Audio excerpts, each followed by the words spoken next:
తొలిపలుకు ఛానల్కు స్వాగతం. నేను లాలిత్య. నేటి ముఖ్యాంశాలు చూద్దాం.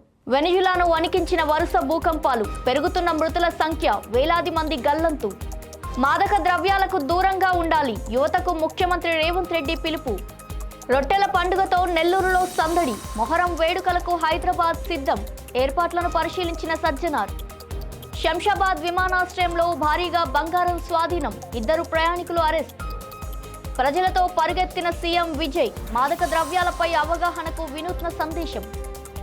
సింగరేణిపై కాంగ్రెస్ కు బాల్క సుమన్ సవాల్, రాజీనామా చేసి ఎన్నికలకు రావాలంటూ డిమాండ్. పోడు భూములపై ఉద్రిక్తత, అటవీ అధికారులను అడ్డుకున్న రైతులు. తాడిపత్రిలో హైటెన్షన్, వైసీపీ నిరసనలు, పోలీసుల ముందస్తు చర్యలతో ఉద్రిక్తత.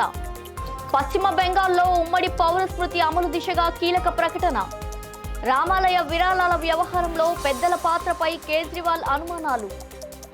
భారత్ బ్రిటన్ సంబంధాల బలోపేతానికి పీయూష్ గోయల్ కు ప్రతిష్టాత్మక అంతర్జాతీయ పురస్కారం. వెనిజులాలో సెకండ్ల వ్యవధిలో సంభవించిన 2 భారీ భూకంపాలు తీవ్ర విషాదాన్ని మిగిల్చాయి. ఇప్పటి వరకు 235 మంది మృతి చెందగా 4,300 మందికి పైగా గాయపడినట్టు అధికారులు తెలిపారు. మరో 40,000 మంది ఆచూకీ ఇంకా తెలియకపోవడంతో మృతుల సంఖ్య మరింత పెరిగే అవకాశం ఉన్నట్టు అంచనా వేస్తున్నారు. అత్యంత ప్రభావితమైన లా గువేరా నగరంలో 100కు పైగా భవనాలు కూలిపోయాయి. దేశవ్యాప్తంగా 250 బహుళ అంతస్తుల భవనాలు శిథిలంగా మారాయి. సహాయక చర్యలు ముమ్మరంగా కొనసాగుతున్నాయి. ప్రజలకు సమాచారాన్ని చేరవేయడానికి సామాజిక మాధ్యమాలపై ఆంక్షలు ఎత్తివేశారు. అమెరికాతో పాటు పలు దేశాలు సహాయక బృందాలు, వైద్య సిబ్బంది అత్యవసర సామాగ్రిని పంపించేందుకు ముందుకొచ్చాయి. అంతర్జాతీయ మాదక ద్రవ్యాల వ్యతిరేక దినోత్సవం సందర్భంగా ముఖ్యమంత్రి రేవంత్ రెడ్డి రాష్ట్ర ప్రజలకు, ముఖ్యంగా యువతకు కీలక సందేశం ఇచ్చారు. మాదక ద్రవ్యాలకు దూరంగా ఉంటూ ఆరోగ్యవంతమైన సమాజ నిర్మాణానికి ప్రతి ఒక్కరూ భాగస్వామ్యులు కావాలని పిలుపునిచ్చారు. యువతలో సానుకూల ఆలోచనలు, నైతిక విలువలు పెంపొందితేనే మాదక ద్రవ్యాల రహిత సమాజం సాధ్యమవుతుందని పేర్కొన్నారు. డ్రగ్స్ ఒక వ్యక్తి జీవితాన్నే కాకుండా కుటుంబాలను కూడా చిన్నాభిన్నం చేస్తాయని ఆయన ఆవేదన వ్యక్తం చేశారు. మాదక ద్రవ్యాల అక్రమ రవాణాను అరికట్టేందుకు ప్రజల అవగాహన, అప్రమత్తత, సామాజిక బాధ్యత అవసరమని తెలిపారు. మాదక ద్రవ్యాల రహిత తెలంగాణ లక్ష్య సాధనలో యువత, తల్లిదండ్రులు, పౌర సమాజం ప్రభుత్వానికి పూర్తి సహకారం అందించాలని కోరారు. మత సామరస్యానికి ప్రతీకగా నిలిచే నెల్లూరులోని బారా షాహీద్ దర్గా రొట్టెల పండుగ వైభవంగా కొనసాగుతోంది. కోర్కెల రొట్టెల కోసం రాష్ట్రంతో పాటు వివిధ ప్రాంతాల నుంచి భారీ సంఖ్యలో భక్తులు తరలివస్తుండటంతో స్వర్ణాల చెరువు ఆధ్యాత్మిక వాతావరణంతో కలకలలాడుతుంది. ఈ నెల 23 నుంచి 30వ తేదీ వరకు రాష్ట్ర ప్రభుత్వం ఆధ్వర్యంలో అధికారికంగా ఉత్సవాలు నిర్వహిస్తున్నారు. ఈ రోజే దాదాపు 3 లక్షల మంది భక్తులు హాజరవుతారని అధికారులు అంచనా వేస్తున్నారు. భక్తుల సౌకర్యార్థం వైద్య శిబిరాలు, అంబులెన్స్లు, ప్రత్యేక భద్రతా ఏర్పాట్లు చేపట్టారు. మరోవైపు మొహరం పండుగ సందర్భంగా హైదరాబాద్లోని డబీర్పురా దారుల్ షిఫాలో ఉన్న చారిత్రాత్మక బీబీకా ఆలవాను నగర పోలీస్ కమిషనర్ విసి సజ్జనార్ సందర్శించి ప్రత్యేక ప్రార్థనలు నిర్వహించారు. అనంతరం బీబీకా ఆలం ఊరేగింపులో ప్రధాన ఆకర్షణగా నిలిచే శ్రీదేవి ఏనుగు ట్రయల్ వాక్ను ప్రారంభించారు. భద్రతా ఏర్పాట్లను క్షేత్రస్థాయిలో పరిశీలించి ఊరేగింపు నిర్వాహకులతో సమావేశమై పోలీసులకు పూర్తి సహకారం అందించాలని కోరారు. ప్రశాంతంగా వేడుకలు జరిగేలా అన్ని శాఖల సమన్వయంతో పటిష్ట భద్రతా చర్యలు అమలు చేస్తున్నట్టు అధికారులు వెల్లడించారు. శంషాబాద్ అంతర్జాతీయ విమానాశ్రయంలో కస్టమ్స్ అధికారులు భారీగా బంగారాన్ని స్వాధీనం చేసుకున్నారు. కౌలాలంపూర్ నుంచి వచ్చిన 2 ప్రయాణికులు తమ ప్యాంట్ల నడుమ భాగంలో ప్రత్యేక పౌచ్లలో పేస్ట్ రూపంలో బంగారాన్ని దాచి అక్రమంగా తరలించేందుకు ప్రయత్నించారు. ఈ తనిఖీల్లో 3,36,00,000 విలువైన 2 కిలోల 271 గ్రాముల 24 క్యారెట్ల బంగారాన్ని అధికారులు స్వాధీనం చేసుకున్నారు. నిందితులను అదుపులోకి తీసుకొని కేసు నమోదు చేసి బంగారం అక్రమ రవాణాపై మరింత దర్యాప్తు చేపట్టారు. తమిళనాడులో మాదక ద్రవ్యాల నిర్మూలనే లక్ష్యంగా నిర్వహించిన మాదక ద్రవ్యాలు వద్దు మారథాన్కు ముఖ్యమంత్రి విజయ్ జెండా ఊపి ప్రారంభించారు. అనంతరం ప్రజలు, యువతతో కలిసి 20 నిమిషాలకు పైగా మారథాన్లో పాల్గొని ప్రత్యేక ఆకర్షణగా నిలిచారు.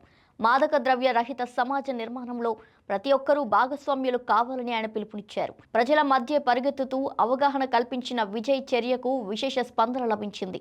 ఆయనతో కలిసి పరిగెత్తేందుకు పెద్ద సంఖ్యలో యువత ఆసక్తి చూపారు. ఈ దృశ్యాలు ప్రస్తుతం సోషల్ మీడియాలో వైరల్గా మారాయి. ఇటీవల ఓ కేసులో అరెస్ట్ అయి చెంచల్గూడ జైలు నుంచి విడుదలైన మాజీ ఎమ్మెల్యే బాల్క సుమన్ కాంగ్రెస్ ప్రభుత్వంపై తీవ్ర విమర్శలు గుప్పించారు. సింగరేణిలో ఎలాంటి కుంభకోణం జరగలేదని ప్రభుత్వం నిరూపించి కోల్ బెల్ట్ ప్రాంతంలోని కాంగ్రెస్ ఎమ్మెల్యేలతో రాజీనామా చేయించి ఉప ఎన్నికలకు రావాలని సవాల్ విసిరారు. ప్రజలు సింగరేణి కార్మికులే ఓట్ల ద్వారా తీర్పు చెప్తారని అన్నారు. రాష్ట్రంలో అవినీతి పెరిగిందని ఆరోపించిన ఆయన తెలంగాణ ప్రయోజనాలను కాపాడుకునేందుకు మరో ఉద్యమం అవసరమని వ్యాఖ్యానించారు. బీఆర్ఎస్కు కేసులు, అరెస్టులు కొత్త కాదని, న్యాయ వ్యవస్థపై తమకు పూర్తి విశ్వాసం ఉందని పేర్కొన్నారు. కొమరంభీం ఆసిఫాబాద్ జిల్లాలోని జైనూరు మండలం పులస గ్రామ శివారులో పోడు భూముల వివాదం ఉద్రిక్తతకు దారితీసింది. అటవీ భూమిని యంత్రాలతో చదును చేసేందుకు వచ్చిన అటవీ అధికారులను రైతులు అడ్డుకున్నారు. తమ తాత ముత్తాతల కాలం నుంచి ఈ భూములను సాగు చేసుకుంటూ జీవనం సాగిస్తున్నామని, హక్కుపత్రాలు కూడా ఉన్నాయని రైతులు పేర్కొన్నారు. ఈ భూములను స్వాధీనం చేసుకుంటే కుటుంబాలతో రోడ్డున పడాల్సి వస్తుందని వారు ఆవేదన వ్యక్తం చేశారు.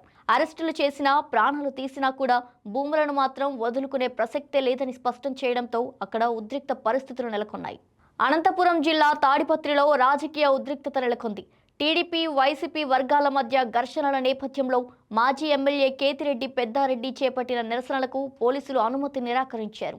ఆయన నివాసం వద్ద భారీగా పోలీస్ బలగాలను మోహరించి వైసీపీ నాయకులు, కార్యకర్తలను ఎక్కడికక్కడ అడ్డుకొని ముందస్తుగా అదుపులోకి తీసుకున్నారు. తాడిపత్రికి బయలుదేరిన మాజీ ఎమ్మెల్యేలు అనంత వెంకట్రామిరెడ్డి, విశ్వేశ్వరరెడ్డిని కూడా పోలీసులు అడ్డుకోవడంతో వారు రోడ్డుపై బైఠాయించి నిరసన తెలిపారు. బారికేడ్లతో పట్టణంలో కట్టుదిట్టమైన భద్రతా ఏర్పాట్లు చేయడంతో ట్రాఫిక్కు అంతరాయం ఏర్పడింది. పరిస్థితిని అదుపులో ఉంచేందుకు పోలీసులు అప్రమత్తంగా వ్యవహరించారు. పశ్చిమ బెంగాల్లో ఉమ్మడి పౌర స్మృతిని అమలు చేస్తామని సీఎం సువేందు అధికారి ప్రకటించారు. ఇందుకు నిర్దిష్ట విధానాన్ని అనుసరిస్తామని, సోమవారం శాసనసభలో పూర్తి వివరాలు వెల్లడిస్తారని అన్నారు. పదవీ విరమణ చేసిన న్యాయమూర్తి ఆధ్వర్యంలో ప్రత్యేక కమిటీని ఏర్పాటు చేస్తామని చెప్పారు. గుజరాత్, ఉత్తరాఖండ్, అస్సోంలో అనుసరించిన విధానాన్నే పశ్చిమ బెంగాల్లో కూడా అమలు చేస్తామని పేర్కొన్నారు. ఈ ప్రక్రియపై శాసనసభలో సమగ్ర వివరణ ఇస్తామని సువేందు అధికారి వెల్లడించారు. అయోధ్యలో శ్రీరాముణ్ణి దర్శించుకున్న ఆమ్ ఆద్మీ పార్టీ జాతీయ కన్వీనర్ అరవింద్ కేజ్రీవాల్ దేశ ప్రజల సంక్షేమం, ఆరోగ్యం, శ్రేయస్సు కోసం ప్రార్థనలు చేసినట్టు తెలిపారు. అనంతరం రామాలయ విరాళాల వ్యవహారంపై స్పందిస్తూ నమోదైన కేసులు కేవలం కంటి తుడుపు చర్య మాత్రమేనని విమర్శించారు. 8 మంది దిగువ స్థాయి ఉద్యోగులను అరెస్ట్ చేసినప్పటికీ ఇంత పెద్ద వ్యవహారం వారి వల్ల మాత్రమే జరిగి ఉండదని అన్నారు. అసలు బాధ్యులను కాపాడేందుకు ప్రయత్నిస్తూ చిన్న ఉద్యోగులపై నిందలు మోపుతున్నారని ఆరోపించారు. ఈ అంశంపై ఈరోజు విలేకరుల సమావేశంలో మరిన్ని వివరాలు వెల్లడిస్తామని చెప్పారు. లండన్లో నిర్వహించిన భారత బ్రిటన్ అవార్డుల కార్యక్రమంలో కేంద్ర వాణిజ్య పరిశ్రమల మంత్రి పీయూష్ గోయల్కు భారత్ బ్రిటన్ సంబంధాల బలోపేతానికి విశిష్ట నాయకత్వ పురస్కారం ప్రదానం చేశారు. ఈ సందర్భంలో ఇరు దేశాల స్వేచ్ఛ వాణిజ్య ఒప్పందం చర్చల బృందాలను కూడా సత్కరించారు. జూలై 15 నుంచి అమల్లోకి రానున్న సమగ్ర ఆర్థిక వాణిజ్య ఒప్పందం భవిష్యత్ స్వేచ్ఛ వాణిజ్య ఒప్పందాలకు ఆదర్శంగా నిలుస్తుందని పీయూష్ గోయల్ తెలిపారు. ఇది కేవలం వాణిజ్యానికే పరిమితం కాకుండా సాంకేతికత, విద్య, సంస్కృతి, కళలు వంటి రంగాల్లోనూ సహకారాన్ని మరింత బలోపేతం చేస్తుందని ఆయన పేర్కొన్నారు. ఇవి ఇవాల్టి బులెటిన్ డీటెయిల్స్. మరో బులెటిన్తో మళ్ళీ కలుద్దాం. చూస్తూనే ఉండండి తొలి పలుకు న్యూస్.